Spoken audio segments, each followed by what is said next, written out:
Olá, eu sou Ciliana Ravina, tutora à distância. A nossa videoaula traz como temática os funcionários de escolas públicas como agentes fundamentais no processo educativo. Mas será que estes profissionais se sentem de fato como fundamentais no processo educativo do aluno?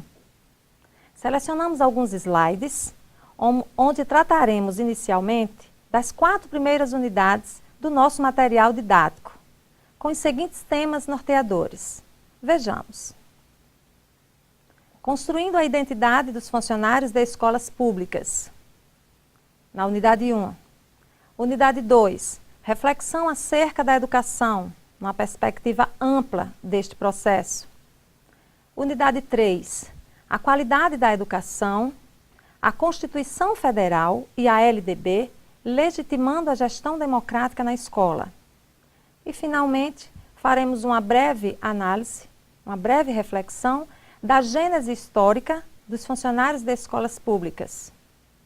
Mas antes de entrarmos no mérito destas questões, vejamos o que pensam alguns funcionários de uma escola pública no município de Natal, quando questionados acerca da relação existente entre a prática da sua função e o processo educativo dos alunos.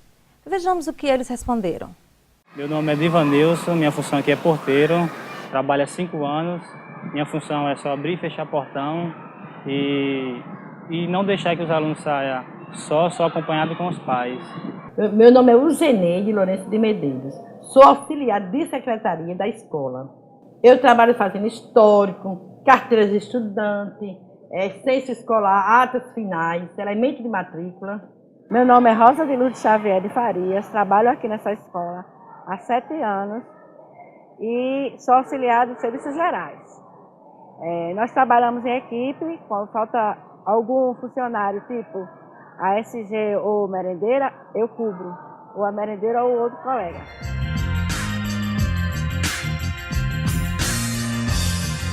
Nunca fui convidado para reuniões pedagógicas e a função dos professores, é a minha aqui no portão. Eu nunca participei do conselho escolar e eu não sei quem é meu representante.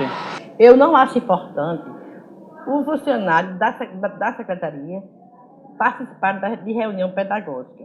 Só quem é para participar são os professores e coordenadores. Nós da secretaria fizemos o curso só para a secretaria. Não participamos da reunião do conselho escolar. Mas temos uma representante que leva todos os problemas para as reuniões do conselho. Eu acho importante os funcionários participar da reunião pedagógica, porque nós vamos aprender como lidar com as crianças. Eu, pelo menos, nunca fui convidada para reunião pedagógica. Não sei como funciona, sempre eu fico de fora. Eu nunca participei do conselho escolar e nem sei também quem é o meu representante.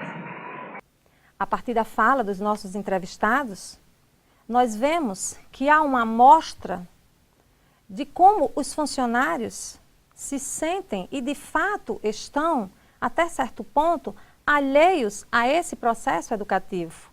Como eles estão ainda de fora, como não dá ainda para que eles se sintam como agentes fundamentais no processo educativo. Isso ficou muito claro na fala do porteiro, quando ele diz: a minha função aqui é cuidar da entrada e da saída dos alunos. Educar é coisa de professor em sala de aula. Vimos também essa evidência na fala da auxiliar de secretaria, quando ela diz: não, nós fizemos curso para a secretaria. Essas coisas de educação de aluno, de proposta pedagógica, é coisa de professor e coordenador. Mas tem um detalhe interessante, que é na fala da auxiliar de serviços gerais, quando ela diz: não, eu penso que nós precisamos sim de um conhecimento a mais, porque nós precisamos entender como lidar com estas crianças. E aí, aonde está o ponto central da nossa discussão? E aí nós podemos estar fazendo um elo com a nossa temática de hoje. Porque na fala dessa funcionária auxiliar de serviços gerais, você vê claramente que ela diz: não, há uma necessidade de um conhecimento a mais. Em outras situações, nós podemos entender que ela está dizendo, não, eu não me compreendo só uma ocupadora de função. Eu sou uma profissional que, trabalhando dentro da escola, preciso compreender como é que essa escola funciona na sua totalidade. Mas vamos voltar para a nossa unidade 1, que ela vem fazer para a gente uma reflexão de quem são esses funcionários da escola pública, construindo a identidade desses funcionários. Vejamos aqui no nosso slide, onde ele diz, unidade 1, quem são os funcionários das escolas públicas? Eles são cidadãos, educadores, profissionais e gestores. Se nós percebermos, toda essa nomenclatura aqui é o título dessa formação que traz o pró-funcionário, porque é dessa forma que ele vê esse profissional dentro da escola. Ele é cidadão porque nós costumamos dizer que somos cidadãos porque temos direitos e deveres. É bem verdade. O artigo 22 da LDB, ele diz que a educação básica, ela é fundamental para o exercício da cidadania. Isso significa dizer o quê? Significa dizer que, na hora que eu adquiro o conhecimento, eu vou compreendendo mais como é que se dá as relações sociais, eu vou compreendendo mais como é que está acontecendo a construção da sociedade.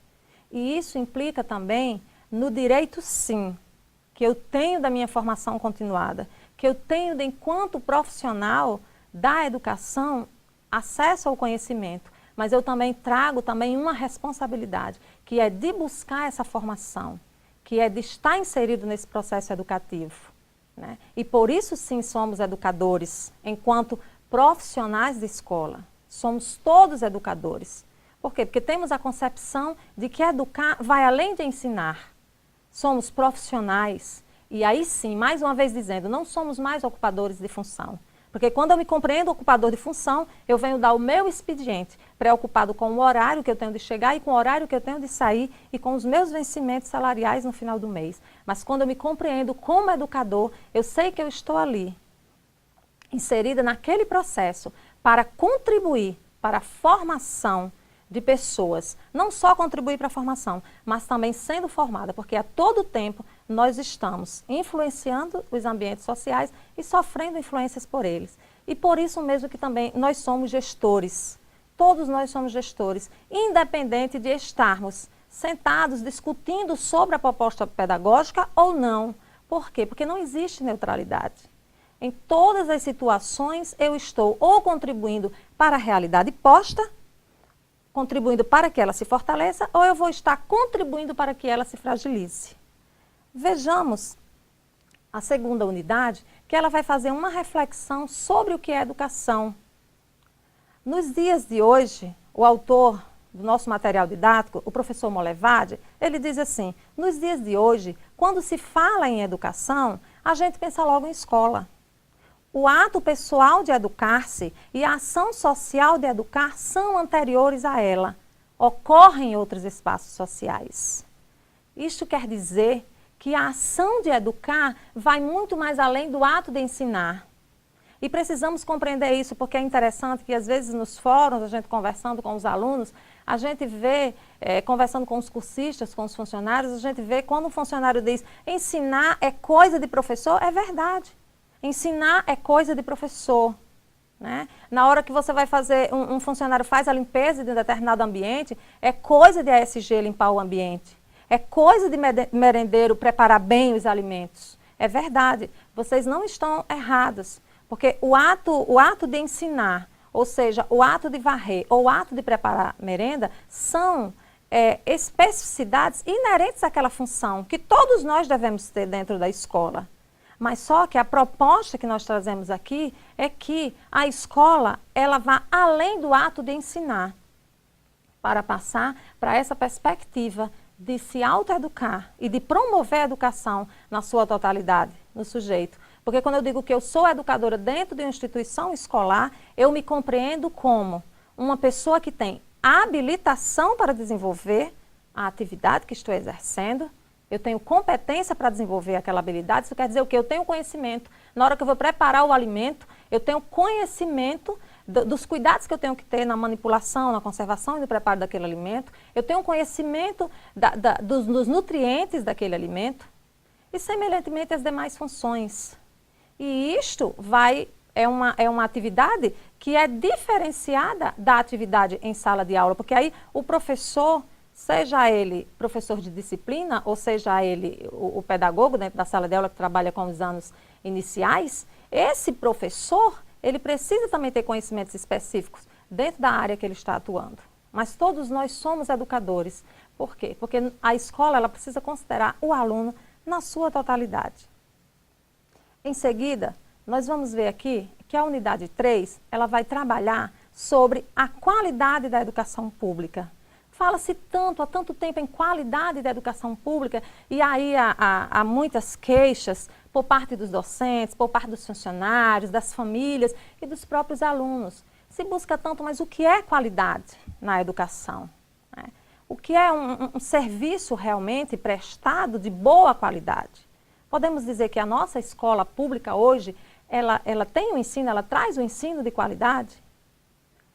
Infelizmente, os dados até do IDEB mostram, né, que a cada ano a dificuldade dos alunos e de professores, de famílias aumentam, né? Onde são vários elementos que podem ser discutidos sobre essa questão da qualidade. Mas o que é interessante é que um dos elementos que o nosso estudo traz sobre a qualidade da educação pública é a gestão democrática. Vejamos, no nosso material, o autor faz a seguinte observação. A gestão democrática, legitimada na Constituição Federal, artigo 206, inciso 6º, e na Lei de Diretrizes e Bases da Educação, LDB, artigo 3º, inciso 8º. Vejamos como nós questionamos ainda também nos nossos fóruns. A gestão democrática, ela é construída e deve ser construída dentro da escola. Não se fala mais, como se falava décadas atrás, sobre o diretor da escola. É o diretor quem dirige a escola. Não. A proposta hoje é que a escola seja dirigida pelo seu coletivo. E para isso se faz uma chamada ao conselho escolar e se faz uma chamada às equipes gestoras das escolas. Aqui no município de Natal, por exemplo, nós temos a Lei 087 de 2008, que estabelece a eleição direta para os gestores das escolas públicas municipais e também traz essa proposta de que as escolas sejam gerenciadas pela equipe gestora e pelos conselhos escolares. No estado, por exemplo, é a Lei 290. E aí é interessante que cada um de vocês que estejam aí no município de vocês possam estar vendo sobre a questão da legislação municipal nas cidades de vocês. Que discussão já há em torno disso aí? Nós sabemos que há muitos gestores que são indicados. E essa indicação, ela fecha um pouco a gestão democrática.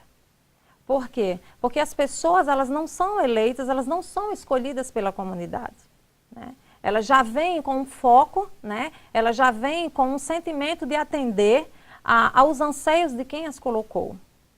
Então, o que a gente vê é que não basta só a lei, a legislação garantir a gestão democrática. Essa gestão democrática, ela é construída, ela precisa ser construída através de reflexão, através de debate, através da chamada na escola, através de conversa, de diálogo. E é interessante que todos estejam envolvidos nesse processo.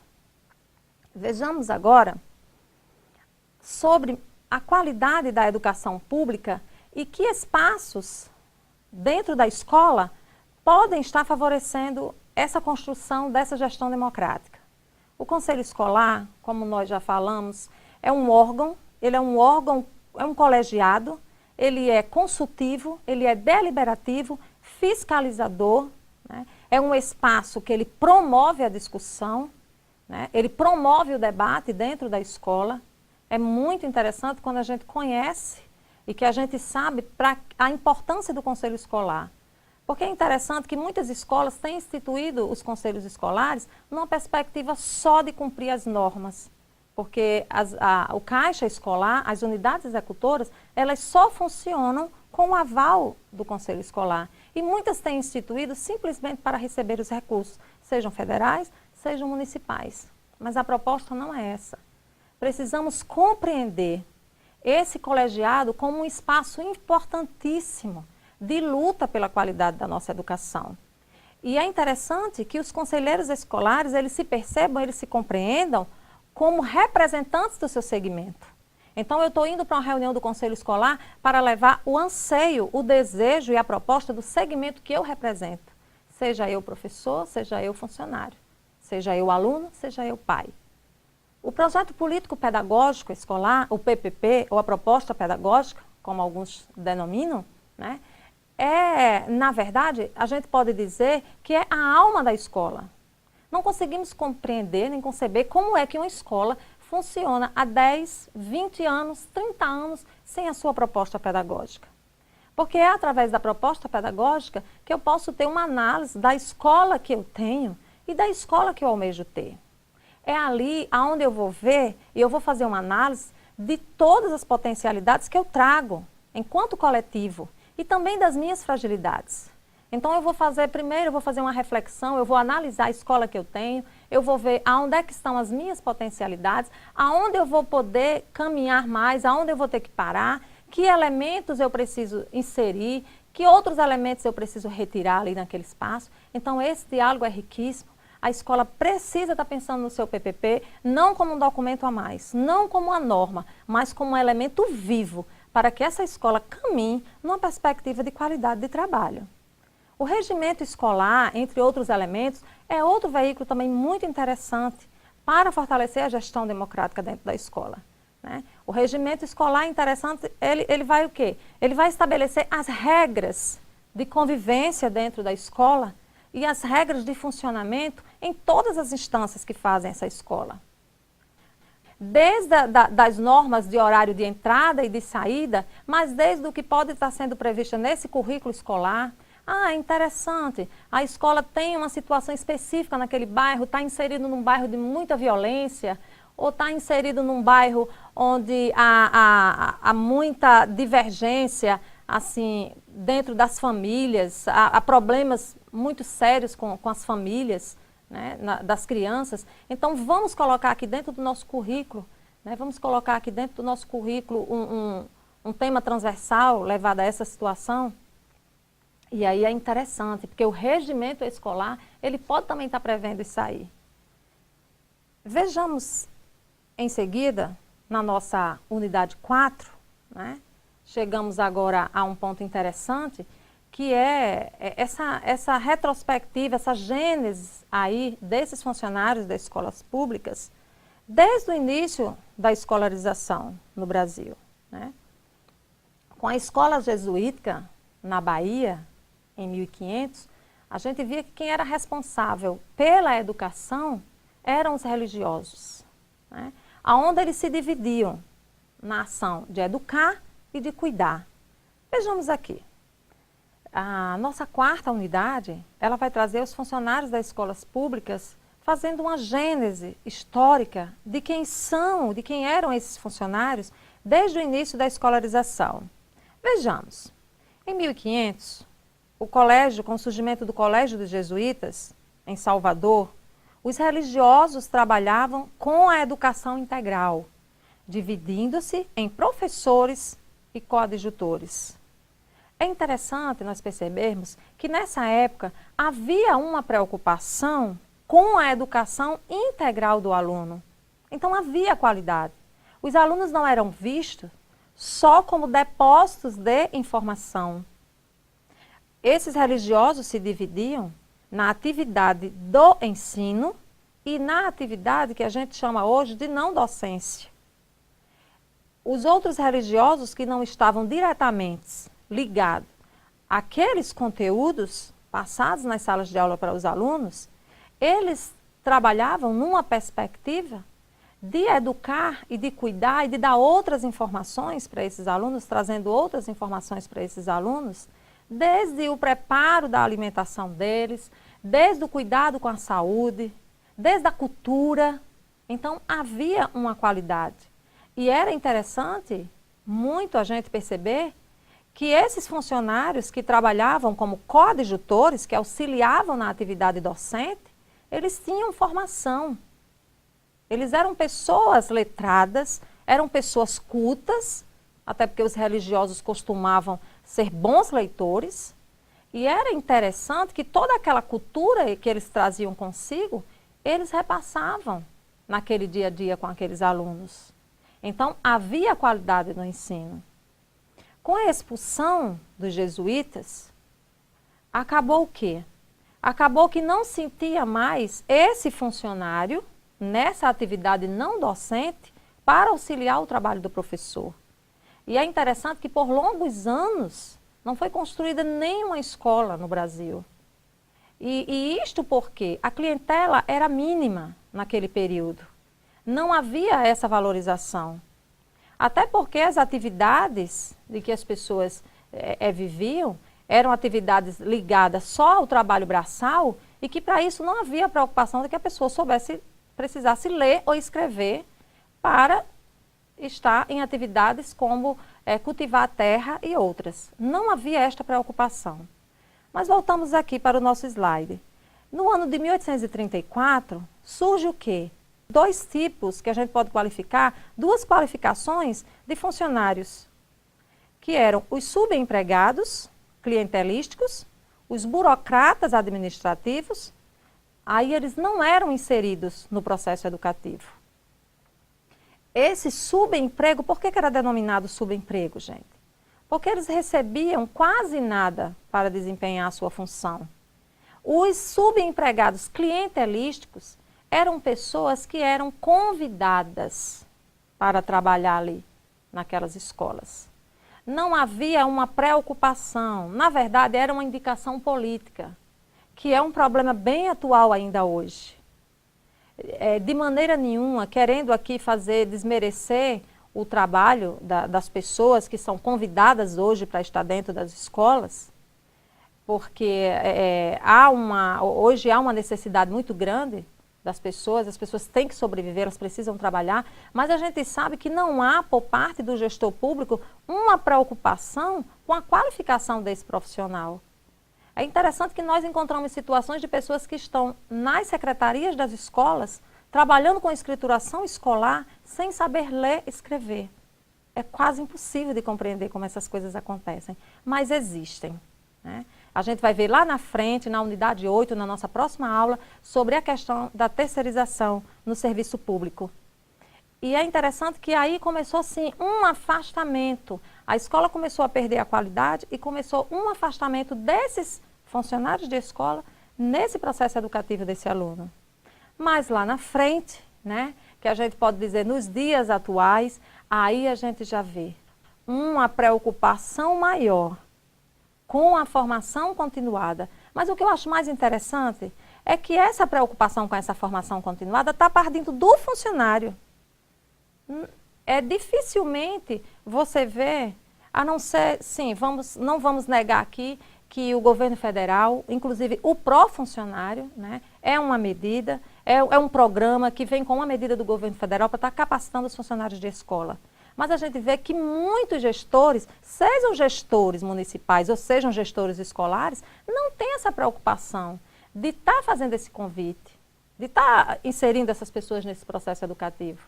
E hoje, esses profissionais, eles precisam ser vistos como profissionais conscientes do seu papel no processo pedagógico e que buscam mais conhecimento e mais respeito.